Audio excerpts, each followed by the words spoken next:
Bonjour à toutes et à tous, bienvenue pour cette vidéo d'information de la mairie de Mennecy du samedi 28 novembre 2020, une semaine marquée par les annonces du président de la République concernant la première phase du déconfinement qui démarre ce jour avec un certain nombre d'assouplissements, avec notamment la réouverture des commerces en dehors des restaurants et cafés qui devront malheureusement rester fermés a priori jusqu'au 20 janvier, l'autorisation de se déplacer dans un périmètre plus large que celui qui était autorisé, et puis un certain nombre d'activités sportives ou extrascolaires qui vont pouvoir redémarrer dans les jours qui viennent en fonction des normes et des circulaires qui nous seront communiquées par le gouvernement dans les jours qui viennent. Bien évidemment, nous adapterons nos services publics municipaux pour pouvoir être le plus en phase avec les besoins, les attentes des Mensois dans le cadre du respect de la réglementation à laquelle nous devons tous nous confronter.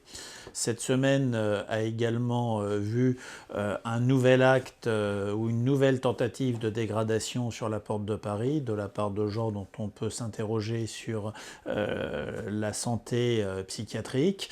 Cette fois-ci, c'est l'enrubanage de protection qui a été mis sur les portes de Paris le temps de les nettoyer aux frais du contribuable, qui a nouveau été tagué en se servant de crottes de chien. Donc je pense qu'effectivement, les auteurs de ces faits doivent avoir un message à passer, voilà, qu'ils se rassurent. La gendarmerie est en train d'exploiter les images de vidéoprotection de la ville et j'espère qu'ils pourront être assez vite identifiés et répondre de leurs actes qui sont absolument inacceptables et ne font que nuire à la vie commune. Pour en revenir à la gestion de la pandémie, nos services continuent à se mobiliser, même si le nombre de tests est en diminution à Mennecy comme partout en Ile-de-France. Le drive test que nous avons mis en place avec les professionnels de santé de la commune continue et continuera à fonctionner, toujours sur rendez-vous. Les personnes âgées ou fragiles qui le souhaitent peuvent continuer également à bénéficier des portages de repas par la réserve communale de sécurité civile,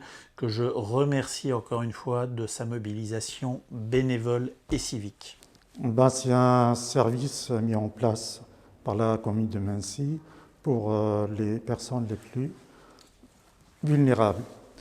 On s'occupe de faire des courses, que ce soit alimentaires, pharmaceutiques et autres choses, pour les personnes les plus vulnérables. Il y a pas mal de personnes qui font appel à ce système. Ils passent par le service CCAS qui nous transmettent le nom des coordonnées des personnes qui sont intéressées. Et ensuite, on se rend à leur domicile pour obtenir leur liste de courses, pour ainsi se rendre au magasin. Je trouve que ce système est très très bien. Vous êtes content? Les gens qui nous ont fait ça sont très gentils. C'est formidable. Je suis très contente Vous l'utilisez souvent? à chaque fois. Bonjour, alors nous venons aider sur le temps périscolaire donc du midi pour prêter main forte à l'équipe parce qu'il y a des absents et puis besoin de plus d'encadrement en ces temps compliqués. Donc on les aide à respecter le protocole sanitaire, on regarde que les enfants soient bien dans les zones, on fait l'appel et puis à l'intérieur de la salle de restauration on les sert, ce qui évite qu'ils touchent à tous les uns et les autres. Pour faire face à cette situation de Covid, à l'impossibilité pour la commune d'avoir le marché de Noël qui aurait dû se tenir normalement ce week-end, le Rotary, avec le soutien de la commune, a mis en place un marché de Noël virtuel. Vous pouvez aller y faire vos courses, aller découvrir les produits d'artisans ou de commerçants qui n'auront pas malheureusement pu venir vendre physiquement pendant 2 jours ici, également d'un certain nombre de commerces sédentaires qui propose des produits de qualité et vous pouvez tout simplement le faire en cliquant sur le lien suivant. Le Rotary Club de Mennecy se mobilise pour aider les commerçants et les artisans qui font face aux annulations des marchés de Noël. À cette fin, nous avons réalisé un site web qui vise à faire la promotion des produits et des services des commerçants de Mennecy et de ses environs. C'est une plateforme entièrement gratuite sur laquelle il n'y a aucune transaction, aucune commission, simplement le partage de la visibilité des commerçants. Ce site est soutenu par une page Facebook. Donc, comme Depuis plus de 20 ans, nous continuons de nous mobiliser pour aider ceux qui en ont besoin. Et cette année, rejoignez-nous pour aider les commerçants et les artisans. Cette période qui est celle de la Sainte-Catherine, qui, selon le dicton, est celle où l'on veut que tout prenne racine, et aussi celle pendant laquelle la commune plante plusieurs centaines d'arbres, tant sur l'avenue d'Arblay que sur la jonction entre le quartier Lévite et la closerie de l'Aqueduc, que sur les pourtours du centre commercial de la Verville, également des plantations et des remplacements d'arbres qui n'ont pas survécu à la sécheresse et à la canicule de cet été sur la RD 191. C'est un investissement de plusieurs dizaines de milliers d'euros qui est porté pour pérenniser notre cadre de vie et faire un effort ensemble pour l'environnement. Protéger l'environnement, c'est aussi réduire notre production de déchets. Cette semaine, comme tous les ans, du 21 au 29 novembre se tient la Semaine européenne pour la réduction des déchets.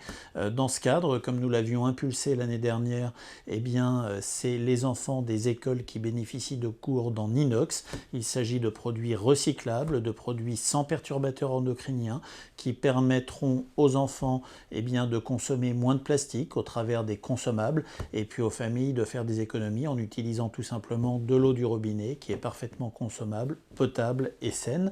L'année dernière, c'est tous les enfants des écoles élémentaires qui avaient bénéficié de ces gourdes. Cette année, nous en donnons à tous les enfants des écoles rentrant en CP ainsi qu'aux nouveaux élèves scolarisés à Mency. Nous n'en fournissons pas aux enfants des écoles maternelles qui souvent sont trop petits et n'ont pas de cartable pour remmener dedans ce matériel que nous offrons. Mais il s'agit d'un effort important de la commune pour sensibiliser toutes et tous sur la réduction de nos déchets et prendre conscience que si chacun fait un geste pour la planète, eh bien nous en sortirons tous gagnants. Enfin, encore un tournage cette semaine à Mency dans le cadre d'une série qui sera diffusée sur France 2 qui s'appellera La faute à Rousseau avec parmi les acteurs principaux Annie Dupéret, donc que vous pourrez découvrir sur vos petits écrans dans quelques mois. Bonjour, le tournage se passe très bien, on est bien accueillis dans une jolie parcelle au lotissement où l'on a de la verdure, de belles maisons, de grands espaces, de jolies rues et nous pouvons tourner allègrement tout ce que nous avons à faire sur ces 2 journées. Aujourd'hui c'est la dernière journée à Mency. Donc c'est La faute à Rousseau. La faute à Rousseau est une série pour France 2 qui sortira aux alentours du premier semestre 2021. Et on vient tourner à Mency parce que l'action se passe dans une ville non définie. Et justement à Mency, enfin en tout cas dans ce lotissement, on a tout ce que l'on recherche, c'est-à-dire des jolies maisons, des jolies rues, des endroits où on se sent bien et qui n'est pas marqué sur un territoire spécifique en France. Et c'est ce qui nous plaît. Je vous souhaite à toutes et à tous une très belle semaine. Merci.